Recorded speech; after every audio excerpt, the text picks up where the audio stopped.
File ಅನ್ನೋದಕ್ಕೆ ಅಥವಾ ಕಡತ ಅನ್ನೋದಕ್ಕೆ ಒಳ್ಳೆಯ ಅರ್ಥ ಏನೂ ಇಲ್ಲ.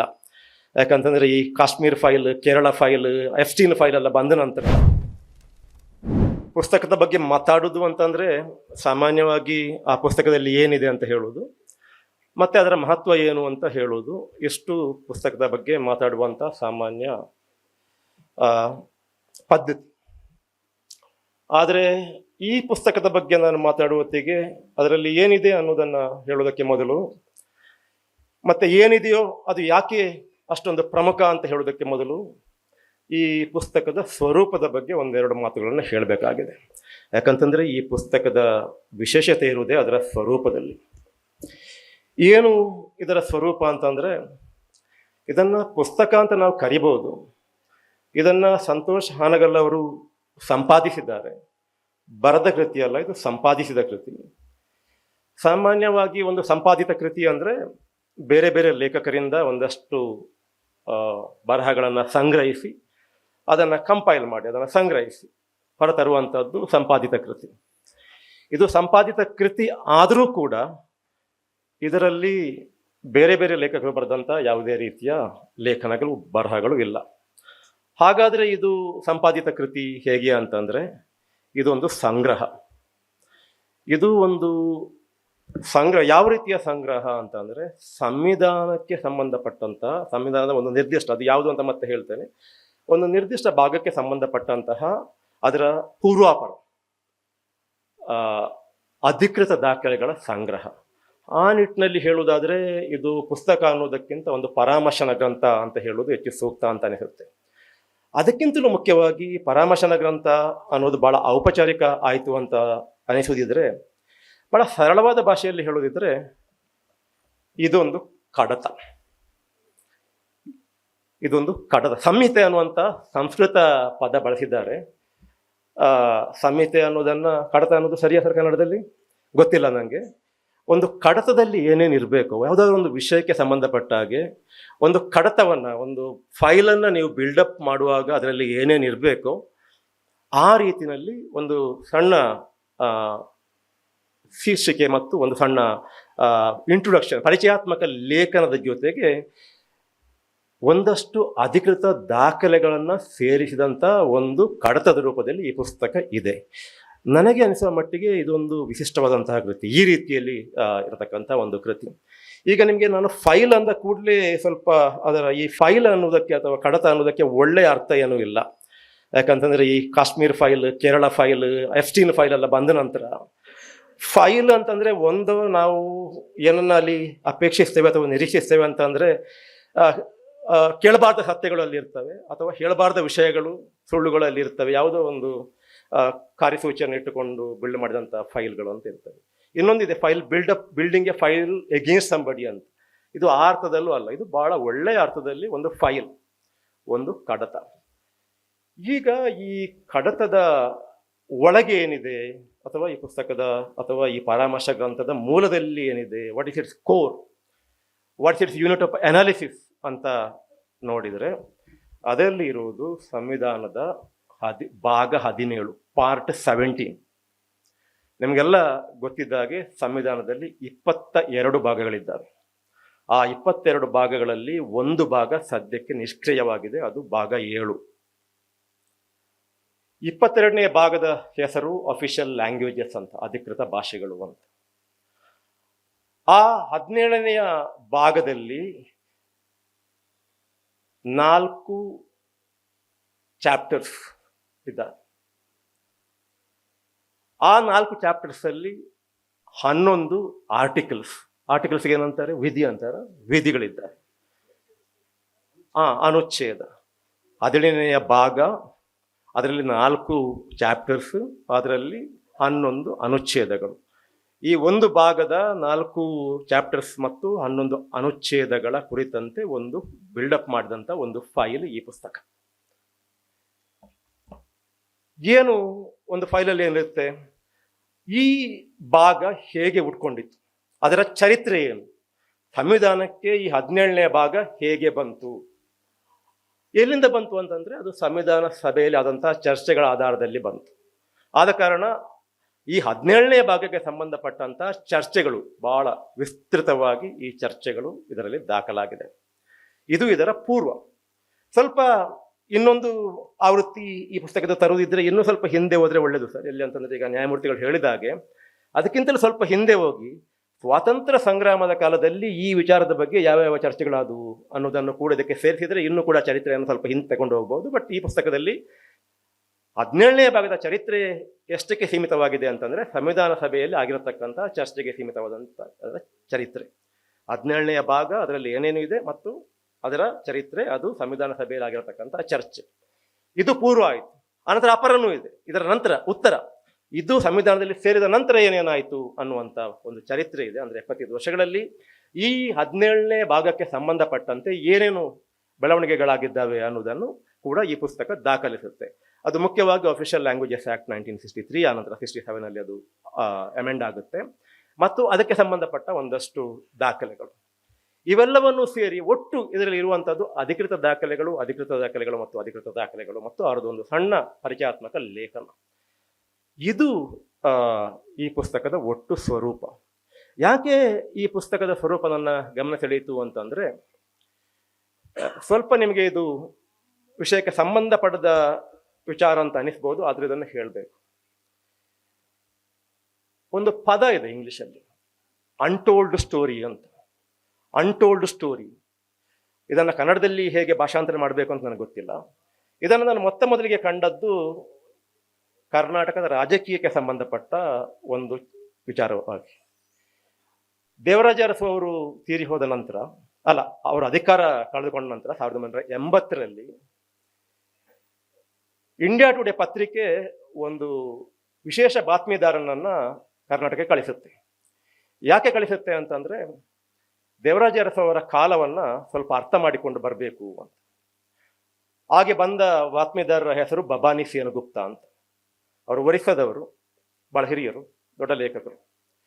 ಬಂದು ಇಲ್ಲಿ ಬಹಳ ವಿಸ್ತೃತವಾಗಿ ದೇವರಾಜ ಅರಸು ಕಾಲದಲ್ಲಿ ಏನೇನಾಯಿತು ಅಂತ ಹೇಳಿಬಿಟ್ಟು ಸ್ವತಃ ದೇವರಾಜ ಅರಸು ಅವರನ್ನು ಮತ್ತು ಆ ಕಾಲದ ಮುಖ್ಯಮಂತ್ರಿಗಳಾಗಿದ್ದ ಗುಂಡೂರಾವ್ ಮುಂತಾದವರನ್ನೆಲ್ಲ ಮಾತಾಡಿಸಿ ಕೊನೆಗೆ ಇಂಡಿಯಾ ಟುಡೇ ಪತ್ರಿಕೆಯಲ್ಲಿ ಬಹಳ ವಿಸ್ತೃತವಾಗಿ, ಅಷ್ಟು ವಿಸ್ತೃತವಾದಂಥ ಲೇಖನಗಳ ಸಾಮಾನ್ಯವಾಗಿ ಒಂದು ಮ್ಯಾಗಝಿನ್ ಪ್ರಕಟಿಸುವುದಿಲ್ಲ, ಬಟ್ ಅವತ್ತು ಇಂಡಿಯಾ ಟುಡೇ ದೇವರಾಜ ಅರಸು ವಿಚಾರದಲ್ಲಿ ಆ ಆ ಲೇಖನವನ್ನು ಪ್ರಕಟಿಸಿತ್ತು.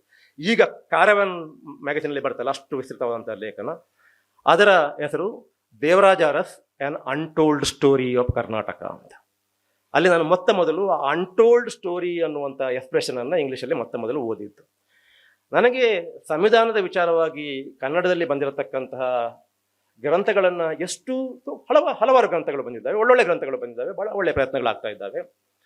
ಇಷ್ಟೆಲ್ಲ ಪ್ರಯತ್ನಗಳ ಆದ ನಂತರನೂ ಕೂಡ ನನಗೆ ಇತ್ತೀಚೆಗೆ ಬಂದಂಥ ಒಂದು ಗ್ರಂಥವನ್ನು ಓದಾಗಲೂ ಅನಿಸುವುದು ಏನು ಅಂತಂದರೆ, ಫಾರ್ ದ ಕನ್ನಡ ಆಡಿಯನ್ಸ್, ನಮ್ಮ ಕನ್ನಡಿಗರಿಗೆ ಇನ್ನೂ ಕೂಡ the constitution remains on untold story.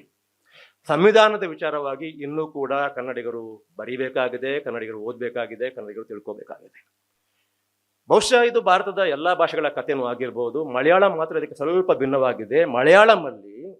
ಮಲಯಾಳಂನಲ್ಲಿ ಕೆಲವು Malayalam professor, political science professors ಅಲ್ಲ, ಮಲಯಾಳಂ ಪ್ರೊಫೆಸರ್ಸ್ ಸಂವಿಧಾನವನ್ನು ಬಹಳ ಅದ್ಭುತವಾಗಿ ಅರ್ಥ ಮಾಡಿಕೊಂಡು ಮತ್ತು ಸಂವಿಧಾನದ ಹಿನ್ನೆಲೆಯಲ್ಲಿ ಇರತಕ್ಕಂಥ ಸ್ವಾತಂತ್ರ್ಯ ಸಂಗ್ರಾಮವನ್ನು ಬಹಳ ಅದ್ಭುತವಾಗಿ ಅರ್ಥ ಮಾಡಿಕೊಂಡು ಮತ್ತು ಸಂವಿಧಾನದಲ್ಲಿ ಅಂತರ್ಗತವಾಗಿರತಕ್ಕಂಥ ಎಲ್ಲ ಉದಾತ್ತ ರಾಜಕೀಯ ಸಿದ್ಧಾಂತವನ್ನು ಬಹಳ ಅದ್ಭುತವಾಗಿ ಅರ್ಥ ಮಾಡಿಕೊಂಡು ಅದನ್ನು ಮಲಯಾಳಂ ಭಾಷೆಯಲ್ಲಿ ಸಾಮಾನ್ಯ ಓದುಗರಿಗೋಸ್ಕರ ಅವರಿಗೆ ಅರ್ಥ ಆಗುವ ಭಾಷೆಯಲ್ಲಿ ಮಾತ್ರ ಅಲ್ಲ, ತಟ್ಟುವ ಭಾಷೆ.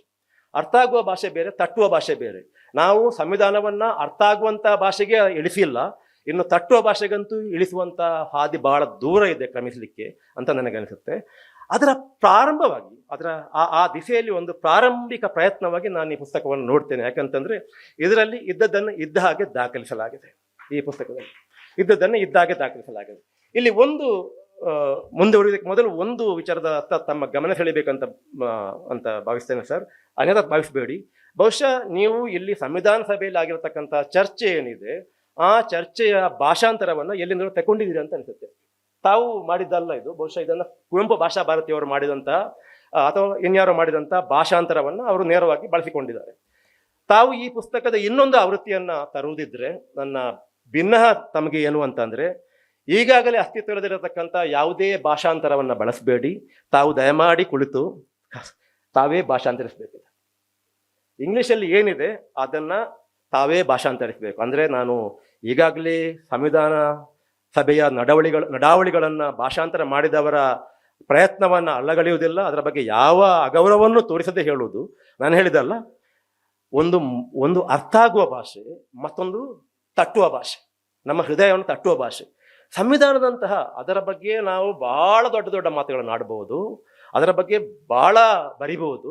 ಆದರೆ ಸಂವಿಧಾನವನ್ನು ಈ ದೇಶದ ಸಾಮಾನ್ಯ ಜನರಿಗೆ ಅರ್ಥ ಆಗುವ ಭಾಷೆಯಲ್ಲಿ ಮತ್ತು ತಟ್ಟುವ ಭಾಷೆಯಲ್ಲಿ, ಸಂವಿಧಾನ ಸಭೆಯ ನಡಾವಳಿಗಳನ್ನು ಈ ದೇಶದ ಜನ ಅರ್ಥ ಮಾಡಿಕೊಳ್ಳುವ ಭಾಷೆಯಲ್ಲಿ ಮತ್ತು ಅವರ ಹೃದಯವನ್ನು ತಟ್ಟುವ ಭಾಷೆಯಲ್ಲಿ ನಾವು ಬರೆಯುವ ತನಕ ಸಂವಿಧಾನವನ್ನು ಪೂಜಿಸ್ತೇವೆ ಹೊರತು ಸಂವಿಧಾನವನ್ನು ಜನರ ಬಳಿಗೆ ತೆಗೆದುಕೊಂಡಾಗೆ ಆಗುವುದಿಲ್ಲ.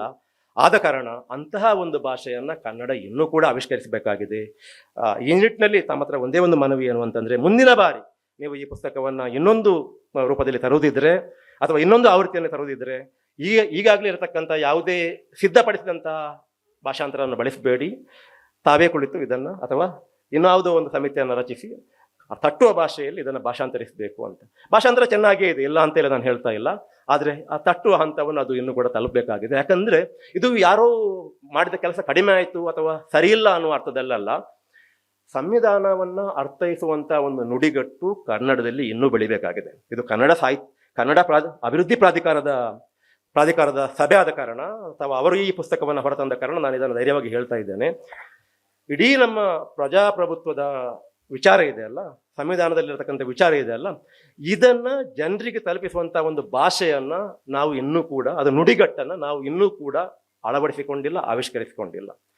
ಆ ಆವಿಷ್ಕಾರ ನಡೆಯುವ ತನಕ ನಮ್ಮ ಎಲ್ಲ ಪ್ರಯತ್ನಗಳು ಕೂಡ ಒಂಥರ ವಿದ್ವತ್ ವಲಯ. ನೀವೇನು ಕ್ವಾಲಿಟಿ ಆಡಿಯನ್ಸ್ ಇದ್ದೀರಿ, ತಮಗೆಲ್ಲ ಅರ್ಥ ಆಗುತ್ತೆ, ಆದರೆ ನಮಗೆ ಅರ್ಥ ಆಗಿದ್ರೆ ಸಾಲದು, ಇದು ಜನರನ್ನು ತಲುಪಬೇಕು. ಯಾಕಂದರೆ ಈ 17ನೇ ಭಾಗದ ಕತೆ ಇದೆ ಅಲ್ಲ, ಆ ಕತೆ, ಬಿಕಾಸ್ ಇಡೀ ಸಂವಿಧಾನ ಕತೆ, ಅದರೊಂದು ಕಥೆಯ ರೂಪದಲ್ಲಿ ನಾವು ಜನರಿಗೆ ಹೇಳುವಂತಾಗಬೇಕು. ಈ 17ನೇ ಭಾಗದ ಕಥೆ ಇದೆ ಅಲ್ಲ, ಅದನ್ನು ಜನ ಸರಿಯಾಗಿ ಅರ್ಥ ಮಾಡಿಕೋಬೇಕು. ಎಲ್ಲ ಭಾಗವನ್ನು ಅರ್ಥ ಮಾಡಿಕೋಬೇಕು, 17ನೇ ಭಾಗವನ್ನು ಸರಿಯಾಗಿ ಅರ್ಥ ಮಾಡಿಕೋಬೇಕು. ಅದು ಒಂದು. ಎರಡನೆಯದ್ದು, ಇನ್ನೊಂದು ನನ್ನ ಭಿನ್ನಹ ಏನು ಕನ್ನಡ ಅಭಿವೃದ್ಧಿ ಪ್ರಾಧಿಕಾರದ ಜೊತೆ ಅಂತ ಅಂದರೆ, ಇಂತಹ ಫೈಲ್ ಇದೆ ಅಲ್ಲ, ಇಂಥ ಫೈಲ್ಸನ್ನು ಅಥವಾ ಇಂಥ ಒಂದು ಗ್ರಂಥವನ್ನು ಸಂವಿಧಾನದ 22ರಲ್ಲಿ 21 ಮಾತ್ರ ಈಗ ಅಸ್ತಿತ್ವದಲ್ಲಿದೆ, ಒಂದು ಇಲ್ಲ ಅಂತ ಹೇಳಿದೆ. ಆ 21 ಭಾಗಗಳ ಮೇಲೂ ಕೂಡ ತರಬೇಕು.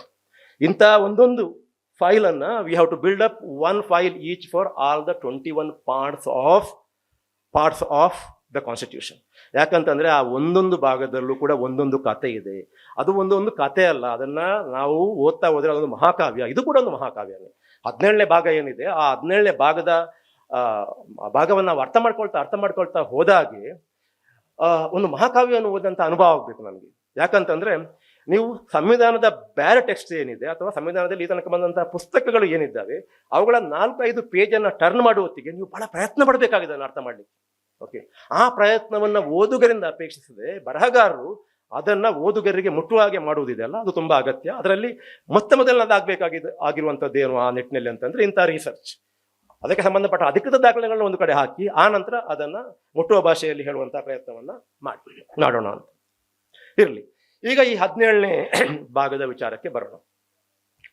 17ನೇ ಭಾಗದಲ್ಲಿ ನಾನು ಹೇಳಿದ ಹಾಗೆ ಅದು ಅಧಿಕೃತ ಭಾಷೆ, ಅಫಿಷಿಯಲ್ ಲ್ಯಾಂಗ್ವೇಜ್, ಅದರ ಶೀರ್ಷಿಕೆನೇ ಅಧಿಕೃತ ಭಾಷೆ ಅಂತ. ನೋಡಿ, ಇಂಥ ಒಂದು ವಿಚಾರ ಅಥವಾ ಇಂಥ ಒಂದು ಶೀರ್ಷಿಕೆಯ ಒಂದು ಭಾಗ ಪ್ರಪಂಚದ ಬೇರೆ ದೇಶಗಳ ಸಂವಿಧಾನದಲ್ಲಿ ಬಹುಶಃ ಇಲ್ಲ. ಓಕೆ, ಇದು ಭಾರತ ಸಂವಿಧಾನದಲ್ಲಿ ಮಾತ್ರ ಇರತಕ್ಕಂಥ ಒಂದು ವಿಚಾರ. ಇದು ಇಲ್ಲ ಅಂತ ಇಲ್ಲ. ಸ್ವಿಟ್ಜರ್ಲ್ಯಾಂಡ್ನ ಸಂವಿಧಾನದಲ್ಲಿದೆ, ಸೌತ್ ಆಫ್ರಿಕಾದ ಸಂವಿಧಾನದಲ್ಲಿದೆ, ಕೆನಡಾದ ಸಂವಿಧಾನದಲ್ಲಿದೆ. ಆದರೆ ಸಂವಿಧಾನ ಸಭೆಯಲ್ಲಿ ಅತ್ಯಂತ ಗಹನವಾದ ಚರ್ಚೆ ಆಗಿದ್ದರೆ, ಸಂವಿಧಾನ ಸಭೆಯಲ್ಲಿ ಅತ್ಯಂತ ಆವೇಶಭರಿತ ಚರ್ಚೆ ಆಗಿದ್ದರೆ ಮತ್ತು ಸಂವಿಧಾನ ಸಭೆಯಲ್ಲಿ ಬಹುತೇಕ ಎಲ್ಲರೂ ಕೂಡ ಏನೋ ಮಾತಾಡಿದರೆ ಅದು ಆಗಿದ್ದು ಈ ಒಂದು ಭಾಗದ ವಿಚಾರವಾಗಿ, ಭಾಷೆ ವಿಚಾರದಲ್ಲಿ. ಬೇರೆ ಯಾವುದೇ ಉಳಿದ 22 ಭಾಗಗಳು ಏನಿದ್ದಾವೆ ಎಲ್ಲದರ ಬಗ್ಗೆ ಚರ್ಚೆ ಆಗಿದೆ, ಎಲ್ಲದರ ಬಗ್ಗೆ ಎಲ್ಲರೂ ಕೂಡ ಬಹಳಷ್ಟು ಮಂದಿ ಪಾಲ್ಗೊಂಡಿದ್ದಾರೆ. ಆದರೆ ಈ ವಿಚಾರವಾಗಿ ಆದಷ್ಟು ಗಹನವಾದ ಚರ್ಚೆ, ಈ ವಿಚಾರವಾಗಿ ಆದಂತಹ ಗಂಭೀರವಾದಂತಹ ಚರ್ಚೆ ಮತ್ತು ಈ ವಿಚಾರವಾಗಿ ಆದಷ್ಟು ಆವೇಶಭರಿತ ಚರ್ಚೆ ಬೇರೆಲ್ಲೂ ಆಗಿಲ್ಲ. ಬೇರೆ ಯಾವ ಭಾಗದ ಬಗ್ಗೆ ಸಂವಿಧಾನದ ಉಳಿದ ಯಾವುದೇ ಭಾಗದಲ್ಲೂ ಕೂಡ ಆಗಿಲ್ಲ. ಸ್ವಾತಂತ್ರ್ಯ ಸಂಗ್ರಾಮದ ಭಾಷೆ ಒಂದು ಹಂತದ ತನಕ ಇಂಗ್ಲಿಷ್ ಆಗಿತ್ತು. ಆ ಇಂಗ್ಲಿಷ್ ಭಾಷೆ ನಾವು ರಾಷ್ಟ್ರ ಕಟ್ಟುವ ಭಾಷೆಯಾಗಿ ಬಳಸಬಾರ್ದು ಅನ್ನೋದು ಸರ್ವಸಮ್ಮತಿ, ಎಲ್ಲರಿಗೂ ಕೂಡ ಅದರ ಬಗ್ಗೆ ಸರ್ವಸಮ್ಮತಿ ಇತ್ತು. ಇಂಗ್ಲಿಷ್ ಬೇಡ, ಒಂದು ರಾಷ್ಟ್ರ ಕಟ್ಟಬೇಕಾದ್ರೆ ಒಂದು ಭಾಷೆ ಬೇಕು, ಒಂದು ಭಾಷೆ ಬೇಕು, ಆ ಭಾಷೆ ಇಂಗ್ಲಿಷ್ ಬೇಡ, ಇಂಗ್ಲಿಷ್ ಆಗಿರಬಾರ್ದು. ಅಲ್ಲಿಂದ ಸಮಸ್ಯೆ ಪ್ರಾರಂಭ ಆಗುತ್ತೆ, ಕಗ್ಗಂಟು ಪ್ರಾರಂಭ ಆಗೋದು ಅಲ್ಲಿಂದ. ಯಾಕೆ ಅದು ಕಗ್ಗಂಟಾಗುತ್ತೆ ಅಂತಂದ್ರೆ, ಹಾಗಾದ್ರೆ ಯಾವ ಭಾಷೆ? ಸಾವಿರಾರು ಭಾಷೆಗಳಿರತಕ್ಕಂತಹ ಈ ಭೂಪ್ರದೇಶದಲ್ಲಿ ಯಾವ ಭಾಷೆಯನ್ನು ಆಯ್ದುಕೊಳ್ಳುವುದು? ಹಿಂದಿ ಆಯ್ದುಕೊಂಡ್ರೆ ನಾನ್ ಹಿಂದಿಯವರಿಗೆ ಆಗುದಿಲ್ಲ, ನಾನ್ ಹಿಂದಿ ಭಾಷೆಗಳನ್ನು ಯಾವುದಾದ್ರು ತಗೊಂಡ್ರೆ ಹಿಂದಿಯವರಿಗೆ ಆಗುದಿಲ್ಲ. ಯಾವ ಒಂದು ಭಾಷೆ ತಗೊಂಡ್ರು ಉಳಿದವರಿಗೆ ಸಮ್ಮತಿ ಇಲ್ಲ. ಓಕೆ, ಆದರೆ ಒಂದು ಭಾಷೆ ಬೇಕು. ಓಕೆ, ಒಂದು ಭಾಷೆ ಬೇಕಾ ಬೇಡುವ ಅನ್ನೋದು ಬೇಕು ಅಂತ ನಿರ್ಣಯ ಆದಮೇಲೆ ಒಂದು ಭಾಷೆಯನ್ನು ಆಯ್ದುಕೊಳ್ಬೇಕು, ಯಾವ ಭಾಷೆ ಆಯ್ದುಕೊಂಡ್ರೂ ಕೂಡ ಸಮಸ್ಯೆ ಆಗುತ್ತೆ ಅಂದಮೇಲೆ ಇದನ್ನು ಪರಿಹರಿಸುವುದು ಹೇಗೆ? ಇದು ಸ್ವಾತಂತ್ರ್ಯ ಸಂಗ್ರಾಮ ಮತ್ತು ಸಂವಿಧಾನ ಸಭೆ ಎದುರಿಸಿದಂತಹ ಕಗ್ಗಂಟು. ಇದನ್ನು ಹೇಗೆ ಪರಿಹರಿಸುವುದು? ಇಂತಹ ಒಂದು ಕಗ್ಗಂಟು ಎದುರಾದಂತಹ ಸಂದರ್ಭದಲ್ಲಿ ಇದನ್ನು ಹೇಗೆ ಪರಿಹರಿಸಲಿಕ್ಕೆ ಸಾಧ್ಯ ಅಂದರೆ, ಇದನ್ನು ಪರಸ್ಪರ ನಂಬಿಕೆಗಳ ಆಧಾರದ ಮೇಲೆ, ಪರಸ್ಪರ ಮಾತುಕತೆಯ ಆಧಾರದ ಮೇಲೆ, ಪರಸ್ಪರ ಸಂಧಾನದ ಆಧಾರದ ಮೇಲೆ ಮಾತ್ರ ಇದನ್ನು ಪರಿಹರಿಸಲಿಕ್ಕೆ ಸಾಧ್ಯನೇ ಹೊರತು ಯಾರೋ ಒಂದು ಭಾಷೆಗೆ ಸೇರಿದವರು ಅವರ ಭಾಷೆಯನ್ನು ಇನ್ನೊಂದು ವರ್ಗದ ಮೇಲೆ ಹೇರುವುದರ ಮೂಲಕ ಆಗುವುದಿಲ್ಲ. ಇದು ಅಂಬೇಡ್ಕರ್ಗೆ ಗೊತ್ತಿತ್ತು, ಇದು ರಾಜೇಂದ್ರ ಪ್ರಸಾದ್ಗೆ ಗೊತ್ತಿತ್ತು, ಇದು ಗಾಂಧೀಜಿಯವರಿಗೆ ಗೊತ್ತಿತ್ತು, ಇದು ಹಿರಿಯರಿಗೆಲ್ಲ ಗೊತ್ತಿತ್ತು. ಆದರೆ ಅಲ್ಲಿ ಒಂದು ವರ್ಗದ ಸಂವಿಧಾನ ಸಭೆಯ ಮೆಂಬರ್ಸ್, ಸದಸ್ಯರಿಗೆ ಇದು ಒಪ್ಪಿಗೆ ಆಗಿರಲಿಲ್ಲ. ಗ್ರಾನ್ಯೂಲ್ ಆಸ್ಟಿನ್ ಅಂತ ಹೇಳಿಬಿಟ್ಟು ಒಂದು ಅಮೆರಿಕನ್ ಹಿಸ್ಟೋರಿಯನ್, ಅವರು the constitution of India corner stone of nation ಅಂತ ಒಂದು ಪುಸ್ತಕ ಬರೆದಿದ್ದಾರೆ. ನಾನು ಹಾಗೆ ಹೇಳಿದೆ, ಈ ಪುಸ್ತಕ ನಿಮಗೆ ಒಂದು ವೇಳೆ ಸರಿಯಾಗಿ ಅರ್ಥ ಮಾಡ್ಕೋಬೇಕಾದ್ರೆ ನೀವು ಶ್ಯಾಮ್ ಬೆನಗಲ್ ಅವರ 10 ಭಾಗದ ವಿಡಿಯೋ ಏನಿದೆ, TV ಸೀರಿಯಲ್ ಏನಿದೆ, ಅದನ್ನು ನೋಡಿದ ನಂತರ ಇದನ್ನು ಓದಿ ಅಂತ. ಅದರ ಜೊತೆಗೆ ಗ್ರಾನ್ಯೂಲ್ ಆಸ್ಟಿನ್ ಅವರ the constitution of India A corner stone of A nation ಅನ್ನುವಂಥ ಪುಸ್ತಕ ಏನಿದೆ, ಅದನ್ನು ಜೊತೆಗೆ ಓದಿ, ಆಗ ಅರ್ಥ ಆಗುತ್ತೆ. ಮುಖ್ಯವಾಗಿ ಅದರ 12ನೇ ಚಾಪ್ಟರ್. ಸೊ ಅದರಲ್ಲಿ ಗ್ರಾನ್ಯೂಲ್ ಆಸ್ಟಿನ್ ಹೇಳ್ತಾರೆ, ನೋಡಿ, ಇದು ಈ ಸಭೆಯಲ್ಲಿ 3 ಗುಂಪುಗಳಾಗ್ತವೆ. ಸಂವಿಧಾನ ಸಭೆಯಲ್ಲಿ 3 ಗುಂಪುಗಳಾಗ್ತವೆ. ಯಾವುದು 3 ಗುಂಪುಗಳು? ಒಂದು ಗುಂಪು, ಅದನ್ನು ಅವರು Hindi extremist R Hindi walls ಅಂತ ಕರೀತಾರೆ. ಅವ್ರದ್ದು ಒಂದೇ ಆರ್ಗ್ಯುಮೆಂಟ್ ಏನು ಅಂತಂದ್ರೆ, ಹಿಂದಿನೇ ರಾಷ್ಟ್ರ ಭಾಷೆ ಆಗಬೇಕು ಅಂತ. ಅದು ಹಿಂದಿ ರಾಷ್ಟ್ರ ಭಾಷೆ ಆಗಬೇಕು. ಅವರ ಬೇಡಿಕೆ ಅಷ್ಟೇ ಇರೋದಿಲ್ಲ, ಒಂದು ಹಿಂದಿ ರಾಷ್ಟ್ರ ಭಾಷೆ, ಅಧಿಕೃತ ಭಾಷೆ ಅಲ್ಲ, ಅದು ಆನಂತರ ಬಂದಿದ್ದು, ರಾಷ್ಟ್ರ ಭಾಷೆ ಆಗಬೇಕು. ಎರಡನೇದ್ದು, ನಾವು ಈ ಸಂಖ್ಯೆಯನ್ನು ಬಳಸೋದು ಕೂಡ ದೇವನಾಗರಿ ಸಂಖ್ಯೆಯನ್ನು ಅಂಕಿಗಳನ್ನೇ ಬಳಸಬೇಕು, ಇಂಟರ್ನ್ಯಾಷನಲ್ ಇಂಗ್ಲಿಷ್ ನ್ಯೂಮರಲ್ಸ್ ಬಳಸಬಾರ್ದು ಅನ್ನೋದು. ಎರಡನೇದು, ರಾಜ್ಯಗಳಲ್ಲಿ ಕೂಡ ರಾಜ್ಯದ ಭಾಷೆಯಲ್ಲಿ ನೀವು ವ್ಯವಹಾರ ಮಾಡಬಹುದು. ಒಂದು what is the language of the union, ಕೇಂದ್ರ ಸರ್ಕಾರ ಅಂತ ನಾವು ಇವತ್ತೇನು ಕರಿತೇವೆ, ಅದರ ಭಾಷೆ, ಅದನ್ನು ರಾಷ್ಟ್ರ ಭಾಷೆ ಅಂತ ಕರೀತಾರೆ ಅವರು, ಅದು ಹಿಂದಿ ಆಗಿರಬೇಕು. ಮತ್ತೆ ಇಡೀ ದೇಶಾದ್ಯಂತ ಬಳಸುವಂತಹ ಅಂಕಿಗಳು ಅವು ಇಂಟರ್ನ್ಯಾಷನಲ್ ಇಂಗ್ಲಿಷ್ ಅಂಕಿಗಳಾಗಿರಬಾರ್ದು, ಅವುಗಳು ದೇವನಾಗರಿ ಅಂಕಿಗಳಾಗಿರಬೇಕು ಅಂತ ಒಂದು. ಎರಡನೇದು, ರಾಜ್ಯಗಳಲ್ಲಿ ಕೂಡ ಬೇಕಾದ್ರೆ ಅವರು ರಾಜ್ಯಗಳ ಭಾಷೆಯನ್ನು ಅಧಿಕೃತವಾಗಿ ಬಳಸಲಿ, ಆದರೆ ಎರಡನೇ ಭಾಷೆ ಇದೆ ಅಲ್ಲ, ಎರಡನೇ ಭಾಷೆ ಅಲ್ಲಿ ಇಂಗ್ಲಿಷ್ ಆಗಿರಬಾರ್ದು, ಹಿಂದಿ ಆಗಿರಬೇಕು, ಎರಡನೇದು. ಮೂರನೆಯದು, ಕೋರ್ಟ್ಗಳಲ್ಲಿ, ಉಚ್ಚ ನ್ಯಾಯಾಲಯಗಳಲ್ಲಿ ಮತ್ತು ಸರ್ವೋಚ್ಚ ನ್ಯಾಯಾಲಯದ ಭಾಷೆ ಕೂಡ ಅದು ಕೂಡ ಹಿಂದಿಯಲ್ಲೇ ಇರಬೇಕು ಅನ್ನುವಂಥ ಹಠ ಹಿಡಿದಂಥ ಒಂದು ಗುಂಪಿತ್ತು. ಇನ್ನೊಂದು ಗುಂಪು, ಇಲ್ಲ, ನಾವು ಇಷ್ಟು ಸಮಯ ಇಂಗ್ಲೀಷಲ್ಲೇ ಎಲ್ಲವನ್ನ ಕೂಡ, ವ್ಯವಹಾರ ಎಲ್ಲ ಇಂಗ್ಲೀಷಲ್ಲೇ ನಡೆದಿದೆ, ಕೋರ್ಟ್ಗಳ ವ್ಯವಹಾರ ಇಂಗ್ಲೀಷಲ್ಲಿ ನಡೆದಿದೆ, ಪಾರ್ಲಿಮೆಂಟ್ನ ವ್ಯವಹಾರ ಇಂಗ್ಲೀಷಲ್ಲಿ ನಡೆದಿದೆ, ಉನ್ನತ ಶಿಕ್ಷಣದ ವ್ಯವಹಾರ ಇಂಗ್ಲೀಷಲ್ಲಿ ನಡೆದಿದೆ, ಒಮ್ಮಿಂದೊಮ್ಮೆ ಈ ದೇಶವನ್ನು ಹಿಂದಿಗೆ ಒಪ್ಪಿಸುವುದು ಅಂತಂದರೆ ಅದು ಸಾಧ್ಯ ಆಗದ ಮಾತು. ಸ್ವಲ್ಪ ಸಮಯ ಇಂಗ್ಲೀಷ್ ಬಳಸೋಣ, ಆ ನಂತರ ನಿಧಾನವಾಗಿ ಹಿಂದಿಯನ್ನು, ಇವತ್ತು ಇಂಗ್ಲೀಷ್ ಯಾವ ಮಟ್ಟಕ್ಕಿದೆ ಆ ಮಟ್ಟಕ್ಕೆ ಎತ್ತರಿಸಿ ಆ ನಂತರ ಹಿಂದಿಗೆ ಸ್ವಿಚ್ ಆಗೋಣ. ಇದು ಮಾಡರೇಟ್ ಗ್ರೂಪ್. ಮೂರನೇದೊಂದು ಗ್ರೂಪ್ ಇತ್ತು, ಅದು ನಾನ್ ಹಿಂದಿ ಸ್ಪೀಕಿಂಗ್ ಸ್ಟೇಟ್ಸಿಂದ ಬಂದಂತಹ ಗ್ರೂಪ್. ಅವರ ಪ್ರಕಾರ ನಾವು ಹಿಂದಿ ಮತ್ತು ಇಂಗ್ಲೀಷ್ ಎರಡನ್ನೂ ಬಳಸಬೇಕು ಅಂತ. ಈ 3 ಗುಂಪುಗಳ ಮಧ್ಯೆ ದಾಖಲಾಟ. ಇದು ಸಂವಿಧಾನ ಸಭೆಯಲ್ಲಿ ಅಷ್ಟೊಂದು ಇದು ಬಿಸಿಯಾದಂಥ ಚರ್ಚೆ ಯಾಕೆ ಆಯಿತು ಅಂತಂದರೆ, ಈ 3 ಗುಂಪುಗಳಿದ್ದಾವಲ್ಲ, ಈ 3 ಗುಂಪುಗಳ ಮಧ್ಯೆ ಒಂದು ಸಮನ್ವಯ ಸಾಧ್ಯನೇ ಆಗಿಲ್ಲ. ಓಕೆ, ಈ ಪುಸ್ತಕದಲ್ಲಿ ತಾವು ಓದಬೇಕು. ಪ್ರತಿಯೊಬ್ಬರು ಕೂಡ ಈ 3 ಗುಂಪುಗಳನ್ನು ಪ್ರತಿನಿಧಿಸತಕ್ಕಂತಹ ಪ್ರತಿಯೊಬ್ಬರು ಕೂಡ ಏನೇನು ಹೇಳಿದ್ರು ಅನ್ನೋದನ್ನು ಯಥಾವತ್ತಾಗಿ ದಾಖಲಿಸಲಾಗಿದೆ. ಆದ ಕಾರಣ ಇದು ಒಂದು ಬಹಳ ದೊಡ್ಡ ಒಂದು ಅಕರ ಗ್ರಂಥ ಅಂತ ನಾನು ಯಾಕೆ ಹೇಳಿದ್ದು ಅಂತಂದರೆ, ನೀವು ಹಿಂದಿ ಭಾಷೆಯಿಂದ ಬಂದಂಥ ಸದಸ್ಯರು ಏನು ಮಾತಾಡಿದರು, ಅಲ್ಲೇ ಕೆಲವರು ಮಾಡರೇಟ್ಸ್ ಏನು ಮಾತಾಡಿದರು, ಹಿಂದಿ ಅಲ್ಲದ ಕರ್ನಾಟಕದವರು ಏನು ಮಾತಾಡಿದ್ರು ಈ ವಿಚಾರವಾಗಿ, ತಮಿಳುನಾಡಿನವರು ಏನು ಮಾತಾಡಿದರು, ಇತ್ಯಾದಿ ಎಲ್ಲವನ್ನೂ ಕೂಡ ಈ ಪುಸ್ತಕದಲ್ಲಿ ತಾವು ಬಹಳ ಸಮಗ್ರವಾಗಿ ಓದಬಹುದು. ಎಲ್ಲರೂ ಮಾತಾಡಿದ್ದಾರೆ. ಆದರೆ ಮೌಲಾನಾ ಅಬುಲ್ ಕಲಾಂ ಆಜಾದ್ ಅವರು ಮಾತಾಡಿದ ಮಾತುಗಳಿದ್ದಾವಲ್ಲ, ಸುಮಾರು ಒಂದು 25 ಪೇಜ್ಗಳಷ್ಟಿದೆ ಅದು. ಅದನ್ನು ಮಾತ್ರ ಬೇರೆ ಯಾವುದನ್ನು ಓದಿದ್ರು ಪರವಾಗಿಲ್ಲ, ಮೌಲಾನಾ ಅಬುಲ್ ಕಲಾಂ ಆಜಾದ್ ಅವರು ಇಲ್ಲಿ ಈ ವಿಚಾರವಾಗಿ ಮಂಡಿಸಿದಂಥ ವಿಚಾರಗಳು ಏನಿದ್ದಾವೆ, ಈ ವಿಷಯದ ಕುರಿತು ಅವರು ಮಂಡಿಸಿದಂಥ ವಿಚಾರಗಳೇನಿದ್ದಾವೆ ಅವುಗಳನ್ನಂತೂ ಬಹಳ ಅಗತ್ಯವಾಗಿ ಓದಬೇಕು. ಯಾಕಂತಂದ್ರೆ ಅಂತಹ ಒಂದು ಮಂಡನೆ, ಅಂತಹ ಒಂದು ವಿಚಾರ ಪ್ರಚೋದಕ ರೀತಿಯ ಮಾತುಗಾರಿಕೆ ನಾನಂತೂ ಎಲ್ಲೂ ಓದಿಲ್ಲ, ಬೇರೆ ಎಲ್ಲೂ ಓದಿಲ್ಲ. ನೋಡಿ, ಈ ರೀತಿ ನಮಗೆ ನಮ್ಮ ಸ್ವಾತಂತ್ರ್ಯ ಸಂಗ್ರಾಮ ಅಥವಾ ನಮ್ಮ ಸಂವಿಧಾನ ಸಭೆಯ ನಡವಳಿಗಳನ್ನು ತೆಗೆದು ನೋಡಿದರೆ ಅಲ್ಲಿ ಬೇರೆ ಬೇರೆ ಬೇರೆ ರೀತಿಯ ಕಥೆಗಳು, ಉಪಕಥೆಗಳೆಲ್ಲ ಸಿಗ್ತವೆ. ಎಲ್ಲವೂ ಕೂಡ ದೇ ಆಲ್ ರಿಮೇನ್ ಅನ್ಟೋಲ್ಡ್. ನಾವು ಇವತ್ತು ಕೂಡ ನಮ್ಮ ಸ್ಫೂರ್ತಿಯನ್ನು ಎಲ್ಲಿಂದ ಪಡಿತೇವೆ ಅಂತಂದ್ರೆ ಯಾವುದೋ ಪುರಾಣಗಳ ಕಥೆಯಿಂದ ಪಡಿತೇವೆ. ನಮ್ಮ ಮುಂದಿನ ಜನಾಂಗ ಸ್ಫೂರ್ತಿಗಾಗಿ ಅಥವಾ ಮೌಲ್ಯಗಳಿಗೋಸ್ಕರ ಎದುರು ನೋಡಬೇಕಾಗಿರೋದು ಹಳೇ ಪುರಾಣಗಳನ್ನಲ್ಲ, ನಮ್ಮ ದೇಶದ ಸ್ವಾತಂತ್ರ್ಯ ಸಂಗ್ರಾಮವನ್ನು. ಅಥವಾ ಅದರ ಜೊತೆಗೆ, ಅದು ಬೇಡ ಅಂತ ನಾನೇನು ಹೇಳುವಂಥ ಮನೋಭಾವ ನನ್ನದಲ್ಲ, ಬಟ್ ನಾವು ಅಲ್ಲೇ ಇದೆ ಅಂತ ಭಾವಿಸಿದ್ದೇವೆ. ನಾವು ಟಿವಿಯಲ್ಲಿ ಕೂಡ ಸೀರಿಯಲೈಸ್ ಮಾಡಿದ್ದು ಹಳೆಯ ಪುರಾಣಗಳನ್ನೇ. ಶ್ಯಾಮ್ ಬೆನಗಲ್ ಈ ರೀತಿಯ ಒಂದು ಸೀರಿಯಲ್ ತಂದಿದ್ದಾರೆ ಅಂತ ಎಷ್ಟೋ ಮಂದಿಗೆ ಗೊತ್ತಿಲ್ಲ, ಆದರೆ ರಾಮಾಯಣ ಮಹಾಭಾರತ ಅನ್ನುವಂಥ ಸೀರಿಯಲ್ ಬಂದಿದೆ ಅಂತ ಎಲ್ಲರಿಗೂ ಗೊತ್ತಿದೆ. ಓಕೆ, ಸೊ ಇಂತಹ ಹಲವಾರು ಬಹಳ ವಿದ್ವತ್ಪೂರ್ಣವಾದಂತಹ ಮಂಡನೆಗಳು ಭಾಷೆ ವಿಚಾರದಲ್ಲಿ ಇದು ಕೇವಲ ತಾತ್ವಿಕ ಮಂಡನೆ ಅಲ್ಲ. ಇಲ್ಲಿ ಮಂಡನೆ ಏನು ಅಂತಂದ್ರೆ, ಇಂತಹ ಒಂದು ಕಗ್ಗಂಟು ಒಂದು ದೇಶದ ಮುಂದೆ ಎದುರಾದಾಗ ಅದನ್ನು ನಾವು ಯಾವ ರೀತಿಯಲ್ಲಿ ಪರಿಹರಿಸ್ಕೋಬೇಕು ಅಂತ. ಇವತ್ತು ನಮ್ಮ ಮಕ್ಕಳಿಗೆ ನಾವು ಏನು ಹೇಳಿಕೊಡ್ಬೇಕು, ಒಂದು ಸಮಸ್ಯೆಯನ್ನು ಪರಿಹರಿಸುವುದು ಹೇಗೆ ಅಂತ. ನೀವು ರಾಜ್ಯದ ಶಿಕ್ಷಣ ನೀತಿಯನ್ನು ನೋಡಿ ಅಥವಾ ಕೇಂದ್ರದ ಶಿಕ್ಷಣ ನೀತಿಯನ್ನು ನೋಡಿ, ಅದರಿರುವುದು ನಮ್ಮ ಮಕ್ಕಳಿಗೆ ನಾವು ಪ್ರಾಬ್ಲಮ್ ಸಾಲ್ವಿಂಗ್ ಏನನ್ನ ಅಂತ ಕಲಿಸಿಕೊಡ್ಬೇಕು ಅಂತ. ಈ ಪ್ರಾಬ್ಲಮ್ ಸಾಲ್ವಿಂಗ್ ಕಲಿಸಿಕೊಡೋದು ಹೇಗೆ ಅಂತಂದ್ರೆ, ಇಂಥ ದೊಡ್ಡ ದೊಡ್ಡ ಪ್ರಾಬ್ಲಮ್ಸ್ ದೇಶದ ಮುಂದೆ ಎದುರಾದಾಗ ಅದನ್ನು ಆ ಕಾಲದವರು ಹೇಗೆ ಪರಿಹರಿಸಿದ್ರು ಅನ್ನೋದನ್ನು ಹೇಳುವ ಮೂಲಕ ಆ ರೀತಿ ಇಂಥ ಒಂದು ಕಗ್ಗಂಟನ್ನು ಯಾವ ರೀತಿ ಪರಿಹರಿಸಿದ್ರು ಅಂತ. ಸೊ ಇದು ತಿಳಿಯಾಗುವುದರ ಬದಲು ಹೆಚ್ಚು ಕಗ್ಗಂಟು ಆಗ್ತಾ ಹೋದಾಗೆ ಇಬ್ಬರು. ಅದಕ್ಕೆ ಮೊದಲು ಇನ್ನೊಂದು ವಿಚಾರ ಹೇಳಬೇಕು. ಈ ಕಗ್ಗಂಟು ತಿಳಿಯಾಗಿದ್ದು ಹೇಗೆ ಅನ್ನೋದನ್ನು ಹೇಳುವ ಮೊದಲು ಇನ್ನೊಂದು ವಿಚಾರ ಹೇಳಬೇಕು. ಅದೇನು ಅಂತಂದ್ರೆ, ಈ ಭಾಷೆ ಇಡೀ ದೇಶವನ್ನು ಆವರಿಸುವಂತಹ ಭಾಷೆ ಯಾವುದಿರಬೇಕು ಅಂದಾಗ ಒಂದು ಹಂತದ ತನಕ ಒಂದು ರೀತಿಯ ಕನ್ಸೆನ್ಸಸ್, ಒಪ್ಪಿಗೆ ಎಲ್ರಿಗೂ ಇತ್ತು. ಅದೇನಿತ್ತು ಅಂತಂದ್ರೆ, ಆ ಭಾಷೆ ಹಿಂದೂಸ್ತಾನಿ ಆಗಿರಲಿ ಅಂತ.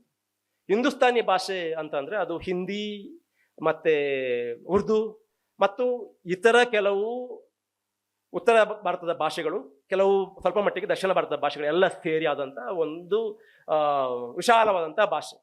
ಗಾಂಧೀಜಿ ಈ ಭಾಷೆಯನ್ನು ನಾವು ರಾಷ್ಟ್ರ ಭಾಷೆಯನ್ನಾಗಿ ಮಾಡಬೇಕು ಅಂತ ಬಹಳ ಹಠ ಹಿಡಿತಾರೆ. ಅದು ಬಹುತೇಕ ಎಲ್ಲರಿಗೂ ಒಪ್ಪಿಗೆ ಆಗಿರುತ್ತೆ.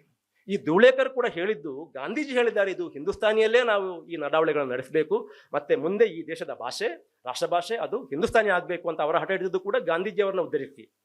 ಆದರೆ ಇದು ಸ್ವಲ್ಪ ಮಟ್ಟಿಗೆ ಇದನ್ನ ತಮಿಳುನಾಡು ಸೇರಿದಂತೆ ಅಥವಾ ತಮಿಳುನಾಡು ಬಿಟ್ಟು ಉಳಿದಂತೆ ದಕ್ಷಿಣ ಭಾರತ ಕೂಡ ಒಪ್ಪಿಕೊಂಡಿತ್ತು. ಆದರೆ ತಮಿಳುನಾಡಿನಲ್ಲಿ ಆಗ ಚಕ್ರವರ್ತಿ ರಾಜಗೋಪಾಲಾಚಾರಿ ಅವರು ಪ್ರೈಮ್ ಮಿನಿಸ್ಟರ್ ಆಗಿರ್ತಾರೆ ಅಲ್ಲಿ ಮದ್ರಾಸ್ ಪ್ರಾಂತದ್ದು. ಮತ್ತೆ ಸುಬ್ಬರಾಯಪ್ಪನ್ ಅನ್ನೋರು ಎಜುಕೇಶನ್ ಮಿನಿಸ್ಟರ್ ಆಗಿರ್ತಾರೆ. ಅವರು ಸುಬ್ಬರಾಯಪ್ಪನ್ ಅವರು ಸಂವಿಧಾನ ಸಭೆಯಲ್ಲಿ ಹೇಳ್ತಾರೆ, ಹೌದು ನೀವೆಲ್ಲ ಹೇಳ್ತೀರಿ ಈ ಹಿಂದೂಸ್ತಾನಿ ಇದರ ಬಗ್ಗೆ ಒಂದು ಕನ್ಸೆನ್ಸಸ್ ಇತ್ತು ಅಂತ, ಆದರೆ ನಾನು ಮತ್ತು ಚಕ್ರವರ್ತಿ ರಾಜಗೋಪಾಲಾಚಾರಿ ಅವರು ಮಧುರೈನಲ್ಲೋ ಅಥವಾ ಚೆನ್ನೈನಲ್ಲೋ, ಅಂದರೆ ಆಗ ಮಡ್ರಾಸ್, ಅಲ್ಲೋ ಬೀದಿಯಲ್ಲಿ ಹೋಗ್ತಿದ್ರೆ ಜನ ಏನು ಹೇಳ್ತಿದ್ರು ಗೊತ್ತಾ, ಚಕ್ರವರ್ತಿ ರಾಜಗೋಪಾಲಾಚಾರಿ ನೀನು ಸಾಯ್ಬೇಕು, ಸುಬ್ಬರಾಯಪ್ಪ ನೀನು ಸಾಯ್ಬೇಕು, ಹಿಂದೂಸ್ತಾನಿ ಭಾಷೆ ಅದು ಸಾಯ್ಬೇಕು, ತಮಿಳು ಉಳಿಬೇಕು ಅಂತ ಘೋಷಣೆ ಕೂಗ್ತಾ ಇದ್ದಾರೆ. ಇಂಥ ಪರಿಸ್ಥಿತಿಯಲ್ಲಿ ನಾವಿದ್ದೇವೆ. ನೀವು ಹೇಳಿದ್ರಿ ಏನು ಹಿಂದೂಸ್ತಾನಿ ಭಾಷೆಯನ್ನು ಒಪ್ಪಿಕೊಂಡು ಬಿಡೋಣ ಅಂತ, ಅದು ಕೂಡ ಸುಲಭ ಇರಲಿಲ್ಲ. ಏನೇ ಇರಲಿ, ಹಿಂದೂಸ್ತಾನಿ ಭಾಷೆ ರಾಷ್ಟ್ರ ಭಾಷೆ ಆಗಲಿ ಅನ್ನುವ ಒಂದು ಅಭಿಪ್ರಾಯಕ್ಕೆ ಒಂದು ಹಂತದ ಮನ್ನಣೆ ಒಂದು ಹಂತದವರೆಗೆ ಇತ್ತು. ಆದರೆ ಯಾವಾಗ ಬ್ರಿಟಿಷರು ಇನ್ನು ಭಾರತ ಮತ್ತು ಪಾಕಿಸ್ತಾನ ಅನ್ನುವಂಥ ಎರಡೂ ದೇಶಗಳನ್ನಾಗಿ ನಾವು ಬಿಟ್ಟು ಹೋಗ್ತೇವೆ, ಭಾರತ ಅನ್ನುವಂಥ ಅಖಂಡ ದೇಶವಾಗಿ, ಭಾರತವನ್ನೊಂದು ಅಖಂಡ ದೇಶವನ್ನಾಗಿ ಬಿಟ್ಟು ಹೋಗುವುದಿಲ್ಲ ಅನ್ನುವ ನಿರ್ಣಯ ಮಾಡಿದ್ರು, ಅವತ್ತಿನಿಂದ ಈ ಹಿಂದೂಸ್ತಾನಿ ಭಾಷೆ ರಾಷ್ಟ್ರ ಭಾಷೆ ಆಗಬೇಕು ಅನ್ನುವಂಥ ಒಂದು ಸಮ್ಮತಿ ಏನಿತ್ತು, ಆ ಸಮ್ಮತಿ ಬಿದ್ದೋಯ್ತು. ಯಾಕೆ ಅಂತಂದ್ರೆ, ಈ ಎಲ್ಲರೂ ಏನು ತಿಳ್ಕೊಂಡಿದ್ರು, ಹಿಂದೂಸ್ತಾನಿ ಭಾಷೆ ಅನ್ನೋದು ಅದು ಒಂದು ರೀತಿಯಲ್ಲಿ ಅಲ್ಲೊಂದು ಕಮ್ಯುನಲ್ ಆ್ಯಂಗಲ್ ಬಂತು. ಅಲ್ಲಿಗೆ ಏನು ಕಮ್ಯುನಲ್ ಆ್ಯಂಗಲ್, ಇದು ಹಿಂದೂಗಳನ್ನು ಮತ್ತು ಮುಸ್ಲಿಮರನ್ನ ಒಂದುಗೂಡಿಸಲಿಕ್ಕೆ ಗಾಂಧೀಜಿ ಆವಿಷ್ಕರಿಸಿಕೊಂಡಂಥ ಒಂದು ಭಾಷೆ ಅಂತ. ಅದು ಅಷ್ಟೇ ಆಗಿರಲಿಲ್ಲ. ಗಾಂಧೀಜಿಯವರ ಆವಿಷ್ಕಾರ ಏನಿತ್ತು ಅದೊಂದು ರಾಷ್ಟ್ರೀಯ ಆವಿಷ್ಕಾರ ಆಗಿತ್ತೇ ಹೊರತು ಅದೊಂದು ಕಮ್ಯುನಲ್ ಆವಿಷ್ಕಾರ ಆಗಿರಲಿಲ್ಲ. ಆದರೆ ಎಲ್ಲರೂ ಆಗಿ ತಿಳ್ಕೊಂಡಿದ್ರು. ಆ ಕಾರಣಕ್ಕೋಸ್ಕರ ಕೆಲವರಿಗೆ ಆನಂತರ ಅನಿಸ್ತು, ಓಕೆ ಈಗ ಅವರು ಹೇಗೆ ಹೋದ್ರಲ್ಲ, ಬಹಳಷ್ಟು ಮಂದಿ ಹೋಗಿ ಆಯ್ತು, ಇನ್ನು ಸ್ವಲ್ಪ ಮಂದಿ ಅಷ್ಟೇ ಉಳ್ಕೊಂಡಿದ್ದಾರೆ, ಇನ್ನು ಮುಸ್ಲಿಮರಿದ್ದಾರೆ ಇಲ್ಲಿ, ಅವರ ಉರ್ದು ಭಾಷೆಗೆ ಒಂದು ಮಾನ್ಯತೆ ಕೊಡಬೇಕು ಅನ್ನೋ ಕಾರಣಕ್ಕೋಸ್ಕರ ನಾವು ಯಾಕೆ ಈ ರೀತಿ ಒಂದು ಎಲ್ಲವನ್ನೂ ಸೇರಿಸಿದಂತಹ ಭಾಷೆಯನ್ನು ಯಾಕೆ ಇಲ್ಲಿಗೆ ಬಳಕೆಗೆ ತರಬೇಕು, ಅದರ ಬದಲಿಗೆ ನಾವು ಹಿಂದಿಯನ್ನೇ ಬಳಕೆಗೆ ತರೋಣ ಅಂತ ಈ ಹಿಂದಿ ಎಕ್ಸ್ಟ್ರೀಮಿಸಂ ಹುಟ್ಟಿಕೊಳ್ಳುವುದು ಅಲ್ಲಿಂದ. ಓಕೆ, ಅಲ್ಲಿಂದ ಹುಟ್ಟಿಕೊಂಡಂತ ಹಾಗೆ ಈ ಯಾವತ್ತು ಈ ಕನ್ಸೆನ್ಸಸ್ ಬಿದ್ದು ಹೋಯ್ತೋ ಅಲ್ಲಿಂದ ಹಿಂದಿ ಎಕ್ಸ್ಟ್ರೀಮಿಸ್ಟ್ಗಳ ಏನು ಆರ್ಭಟ ಸಂವಿಧಾನ ಸಭೆಯಲ್ಲಿ ಸಿಕ್ಕಾಪಟ್ಟೆ ಜಾಸ್ತಿ ಆಗುತ್ತೆ.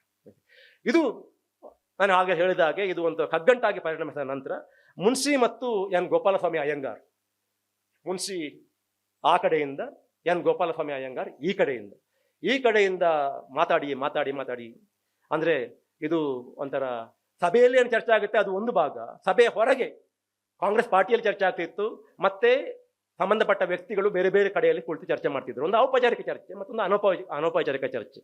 ಆ ರೀತಿ ಕೆ ಎಂ ಮುನ್ಷಿಯವರು ಮತ್ತು ಎನ್ ಗೋಪಾಲಸ್ವಾಮಿ ಅಯ್ಯಂಗಾರ್ ಅವರು ಮಾತಾಡಿ ಇದು ಏನಿದ್ರು ಕೂಡ ಸ್ವಲ್ಪ ಕೊಡುಕೊಳ್ಳುವಿಕೆ ಇಲ್ಲದೆ ಈ ಸಮಸ್ಯೆಯನ್ನು ಬಗೆಹರಿಸಲಿಕ್ಕೆ ಸಾಧ್ಯನೇ ಇಲ್ಲ ಅಂತ ಹೇಳಿಬಿಟ್ಟು ಕೊನೆಗೆ ಇವತ್ತು ಸಂವಿಧಾನದ 17ನೇ ಭಾಗದಲ್ಲಿ ನಾವು ಏನನ್ನ ಕಾಣ್ತಾ ಇದ್ದೇವೆ, this emerged primarily because of this formula called Iyengar Munshi formula ಅಥವಾ ಮುನ್ಷಿ ಅಯ್ಯಂಗಾರ್ ಫಾರ್ಮುಲಾ. ಮುನ್ಷಿ ಅಯ್ಯಂಗಾರ್ ಫಾರ್ಮುಲಾವನ್ನು ಹೆಚ್ಚು ಕಡಿಮೆ ಯಥಾವತ್ತಾಗಿ ಸಂವಿಧಾನ ಸಭೆ ಒಪ್ಪಿಕೊಳ್ಳುತ್ತೆ. ಯಥಾವತ್ತಾಗಿ ಒಪ್ಪಿಕೊಂಡು ಅದನ್ನು ಈಗಿನ ಸಂವಿಧಾನದಲ್ಲಿ 17ನೇ ಭಾಗವಾಗಿ ಅಳವಡಿಸುತ್ತೆ. ಓಕೆ, ಇದನ್ನ ನಮ್ಮ ಗ್ರಾನ್ಯುಲ್ ಆಸ್ಟಿನ್, ಓಕೆ, ಕೊನೆಗೂ ಇದು ಅಂತ ಒಂದು ರೀತಿಯಲ್ಲಿ ಎಲ್ರಿಗೂ ಒಪ್ಪಿಗೆ ಆಗಿಬಿಟ್ಟು ಈ 17ನೇ ಭಾಗ ಏನು ಅಸ್ತಿತ್ವಕ್ಕೆ ಬರುತ್ತೆ ಅದರ ಬಗ್ಗೆ ಗ್ರಾನ್ಯುಲ್ ಆಸ್ಟಿನ್ ಆನಂತರ ಅವರು ಸಂವಿಧಾನದ ಚರಿತ್ರೆ ಬರೆಯುವಾಗ ಹೇಳ್ತಾರೆ, it is A half hearted compromise. ಎಲ್ಲರೂ ಕೂಡ ಮನಪೂರ್ವಕವಾಗಿ ಒಪ್ಪಿಕೊಂಡಿದ್ದಲ್ಲ ಇದನ್ನು. ಹಿಂದಿಯವರಿಗೆ ಏನಿತ್ತು, ಹಿಂದಿಯೇ ರಾಷ್ಟ್ರ ಭಾಷೆ ಆಗ್ಬೇಕಂತಿತ್ತು, ಮತ್ತೆ ಇಂಗ್ಲಿಷಿಗೆ ಸ್ಥಾನನೇ ಇರಬಾರ್ದು ಅಂತ ಇತ್ತು. ಅವರು ಸ್ವಲ್ಪ ಮಟ್ಟಿಗೆ ಬಿಟ್ಟು ಕೊಡ್ಬೇಕಾಯ್ತು. ಓಕೆ, ಅವರು ಸ್ವಲ್ಪ ಮಟ್ಟಿಗೆ ಬಿಟ್ಟು ಕೊಡ್ಬೇಕು. ಅವರು ದೇ ಆರ್ ನಾಟ್ ಹ್ಯಾಪಿ.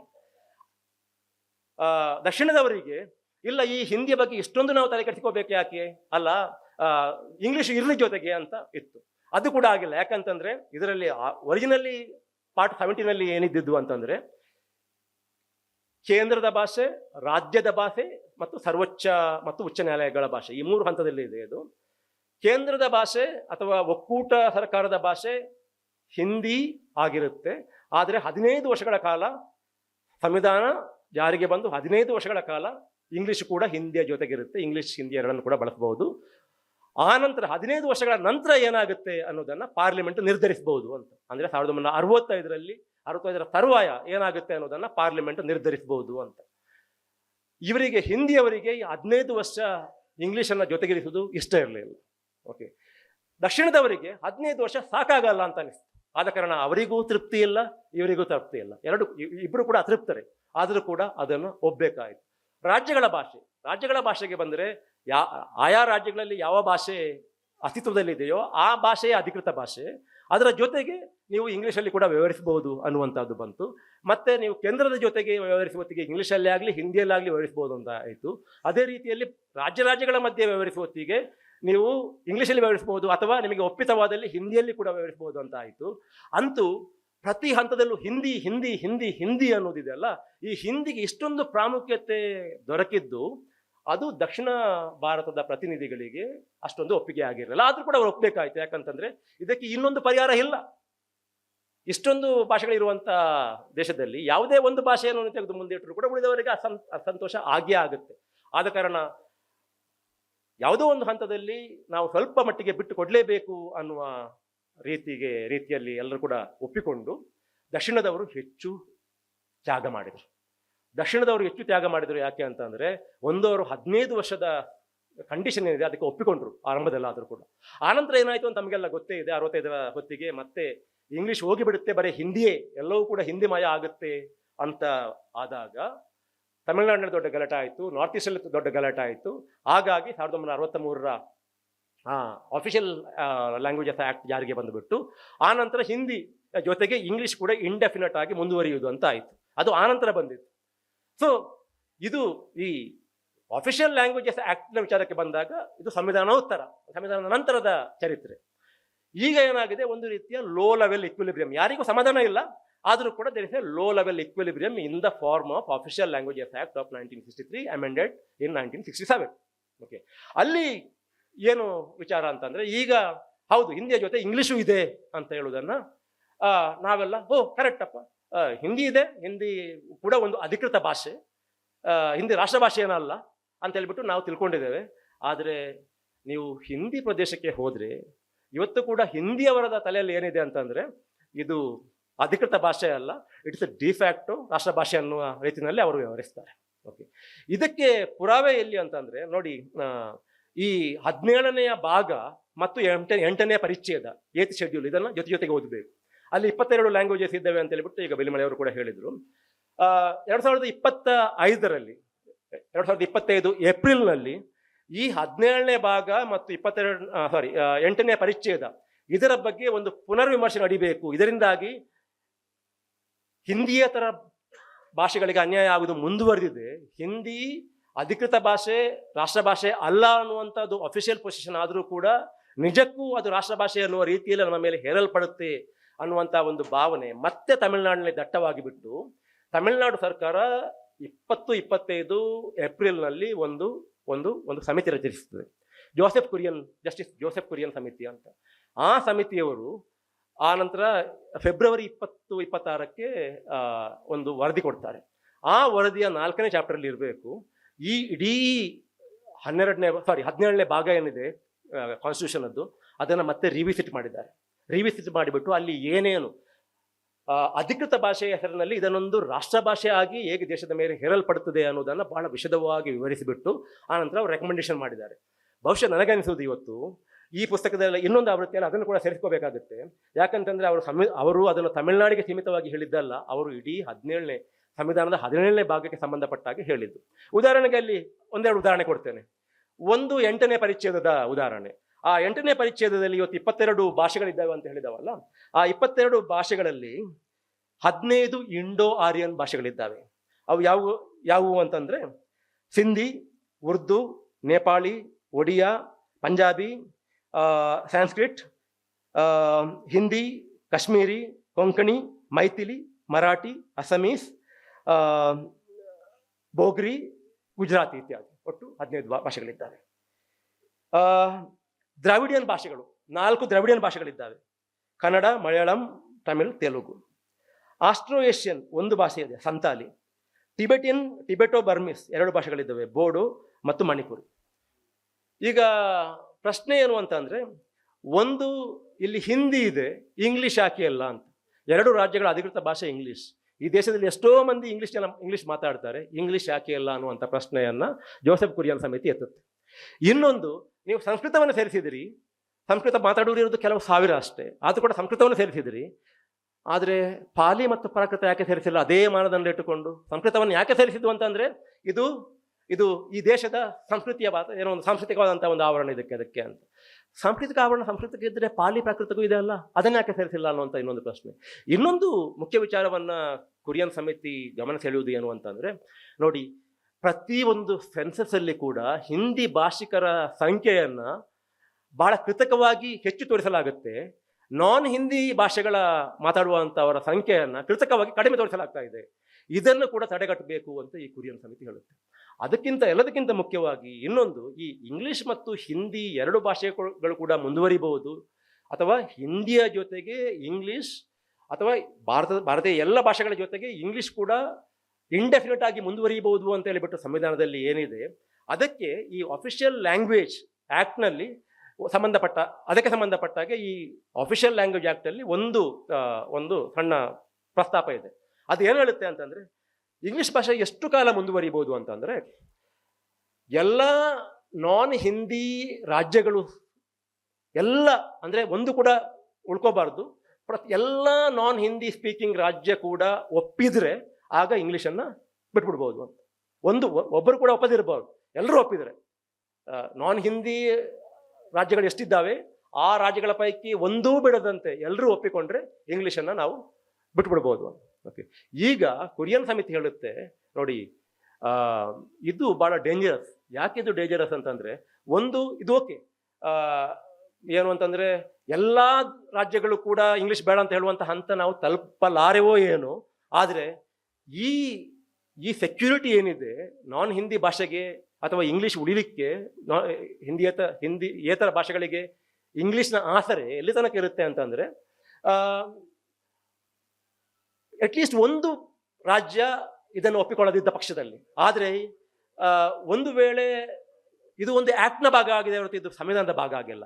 ನಾಳೆ ಸಂಸತ್ತಿನಲ್ಲಿ ವಿಪರೀತ ಮೆಜಾರಿಟಿ ಯಾವುದಾದ್ರು ಒಂದು ಪಕ್ಷಕ್ಕೆ ಬಂದುಬಿಟ್ಟು ಅವರು ಈ ಆ್ಯಕ್ಟನ್ನೇ ತಿದ್ದುಪಡಿ ಮಾಡಿಬಿಟ್ರೆ ಆಗ ಏನಾಗುತ್ತೆ ಅಂತ ಒಂದು ಡೇಂಜರ್ ಇವತ್ತು ಕಾಣ್ತಾ ಇದೆ.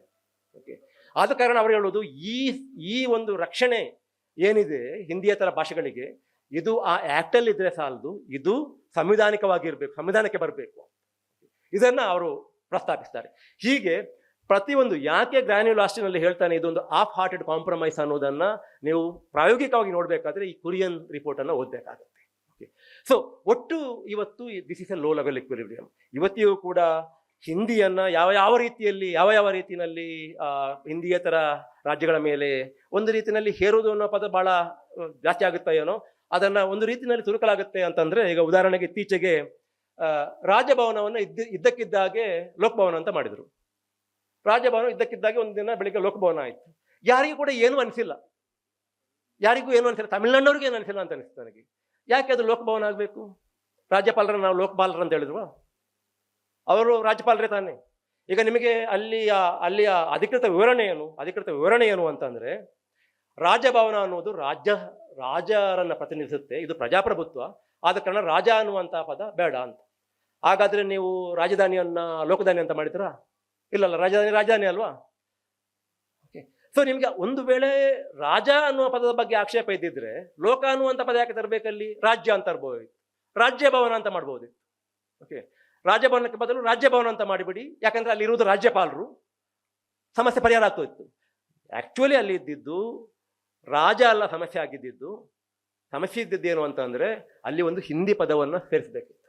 ಓಕೆ, ಆ ಹಿಂದಿಯನ್ನು ಯಾವ ಬಹಳ ಸೂಕ್ಷ್ಮವಾಗಿ ಈ ರೀತಿ ಹಿಂದಿಯನ್ನು ನಮ್ಮ ಮೇಲೆ ಹೇಗೆ ಹೇರಲಾಗುತ್ತೆ, ಇದನ್ನೇ ಕುರಿಯನ್ ಸಮಿತಿ ಹೇಳಿದ್ದು. ಏನು ಅಂತಂದ್ರೆ, ಇದು ಸಂವಿಧಾನದ ಕಡತದಲ್ಲಿ ಇಂಥ ಪುಸ್ತಕದಲ್ಲಿ ನಾವು ದಾಖಲಿಸಬಹುದು. ಹೌದು, ಅವತ್ತು ಸಂವಿಧಾನ ಸಭೆಯಲ್ಲಿ ಒಂದು ನಿರ್ಣಯಕ್ಕೆ ಬಂದರು, ಒಂದು ಒಪ್ಪಂದಕ್ಕೆ ಬಂದರು. ಅದರ ಪ್ರಕಾರ ಇಲ್ಲಿ ರಾಷ್ಟ್ರಭಾಷೆ ಅಂತ ಯಾವುದೂ ಇಲ್ಲ, 22 ಭಾಷೆಗಳು ಕೂಡ ರಾಷ್ಟ್ರಭಾಷೆಗಳೇ. ಇಲ್ಲಿರೋದು ಅಧಿಕೃತ ಭಾಷೆಯ ಪ್ರಶ್ನೆ ಅಂತ. ಅಧಿಕೃತ ಭಾಷೆಯ ಹೆಸರಿನಲ್ಲಿ ಒಂದು ಭಾಷೆಯನ್ನು ಹೇರುವಂಥ ಪ್ರಯತ್ನ ಮುಂದುವರೆದಿದೆ. ಅದಕ್ಕೆ ಬೇಕಾದಂಥ ಎಲ್ಲ ಸಾಕ್ಷಿಗಳು ನಿಮಗೆ ಇಲ್ಲಿ ಸಿಗುತ್ತವೆ, ಈ ಪುಸ್ತಕದಲ್ಲಿ ಸಿಗ್ತವೆ. ಅಧಿಕೃತ ಸಾಕ್ಷಿಗಳು ನಿಮ್ಮ ಸಂವಿಧಾನದ ಪರಿಚ್ಛೇದದಲ್ಲಿ ಏನೇನಿದೆ, ಎಲ್ಲೆಲ್ಲಿ ಸರಿಯಾಗಬೇಕು, ಆನಂತರ ಬಂದಂತಹ ಆ್ಯಕ್ಟ್ನಲ್ಲಿ ಏನೇನು ಸರಿಯಾಗಬೇಕು ಇತ್ಯಾದಿ ಎಲ್ಲವೂ ಕೂಡ. ಸೊ ಇದು ಒಟ್ಟು ನಮ್ಮ ಸಂವಿಧಾನದ 17ನೇ ಭಾಗದ ಕತೆ. Okay, it's a low level equilibrium, it is a half hearted compromise. ಆ ಹಾಫ್ ಹಾರ್ಟೆಡ್ ಕಾಂಪ್ರಮೈಸ್ ಯಾಕೆ ಅಂತ ನಿಮಗೆ ಗೊತ್ತಾಗಬೇಕಾದ್ರೆ ನೀವು ಈ ಪುಸ್ತಕವನ್ನು ಓದಬೇಕು. Why it is A half hearted compromise. ಇದು ಯಾಕೆ ಒಪ್ಪಿಗೆ ಅಲ್ಲದ ಒಪ್ಪಿಗೆ. ಭಾಷೆಯ ವಿಚಾರದಲ್ಲಿ ಸಂವಿಧಾನ ಏನು ಹೇಳುತ್ತೆ ಅದು ಈ ದೇಶದ ಜನ ಒಪ್ಪಿದಂಥ ಒಂದು ವಿಚಾರ. ಯಾಕಂದ್ರೆ ಬೇರೆ ಒಂದು ಪರಿಹಾರ ಇಲ್ಲದ ಕಾರಣ ಅದಕ್ಕೆ ಸಮ್ಮತಿ ಸೂಚಿಸಿದರೂ ಕೂಡ ಅಲ್ಲಿ ಹಲವಾರು ಸಮಸ್ಯೆಗಳು ಇನ್ನೂ ಜೀವಂತವಾಗಿದ್ದಾವೆ. ಹಿಂದಿಯೇತರ ಭಾಷೆಗಳ ಅಸ್ತಿತ್ವಕ್ಕೆ ದೊಡ್ಡ ಅಪಾಯ ಇದೆ ಅನ್ನುವುದನ್ನ ಸಂವಿಧಾನ ಸಭೆಯ ನಡಾವಳಿಯಿಂದ ತೊಡಗಿ ಕುರಿಯನ್ ಅವರ ಸಮಿತಿಯ ವರದಿಯ ತನಕ ಇರತಕ್ಕಂಥ ಎಲ್ಲ ದಾಖಲೆಗಳು, ಕುರಿಯನ್ ಸಮಿತಿಯ ವರದಿ ಇದರಲ್ಲಿಲ್ಲ, ಉಳಿದ ಬಹುತೇಕ ಎಲ್ಲ ದಾಖಲೆಗಳು ಇದರಲ್ಲಿ ಸಿಗುತ್ತವೆ. ಆದ ಕಾರಣ ಭಾಷೆಯ ಬಗ್ಗೆ, ಕನ್ನಡ ಭಾಷೆಯ ಅಸ್ತಿತ್ವದ ಬಗ್ಗೆ ಅಥವಾ ಹಿಂದಿ ನಮ್ಮ ಮೇಲೆ ಬಹಳ ಪರೋಕ್ಷವಾಗಿ ಹೇರಲ್ಪಡ್ತದೆ ಅನ್ನುವಂಥ ನೋವಿದ್ದವರೆಲ್ಲರೂ ಕೂಡ ಓದಲೇಬೇಕಾದಂಥ ಪುಸ್ತಕ. ಅದಕ್ಕಿಂತ ಮುಖ್ಯವಾಗಿ ಈ ದೇಶದ ಸಂವಿಧಾನವನ್ನು ನಾವು ಬಿಡಿಯಾಗಿ ಎಳೆಯಾಗಿ ಅರ್ಥ ಮಾಡಿಕೊಳ್ಳೋದು ತುಂಬ ಅಗತ್ಯ. ಆ ಕಾರಣದಿಂದಲೂ ಕೂಡ ಈ ಪುಸ್ತಕವನ್ನು ಓದಬೇಕು. ಈ ಪುಸ್ತಕವನ್ನು ಹೊರತಂದದಕ್ಕಾಗಿ ಕನ್ನಡ ಅಭಿವೃದ್ಧಿ ಪ್ರಾಧಿಕಾರಕ್ಕೆ ಮತ್ತು ವಿಶೇಷವಾಗಿ ಸಂತೋಷ್ ಹಾನಗಲ್ ಅವರಿಗೆ ಅಭಿನಂದಿಸ್ತಾ, ಅವರಿಗೆ ಕೃತಜ್ಞತೆಯನ್ನು ಸಮರ್ಪಿಸ್ತಾ ನನ್ನ ಮಾತುಗಳನ್ನು ಮುಗಿಸ್ತೇನೆ.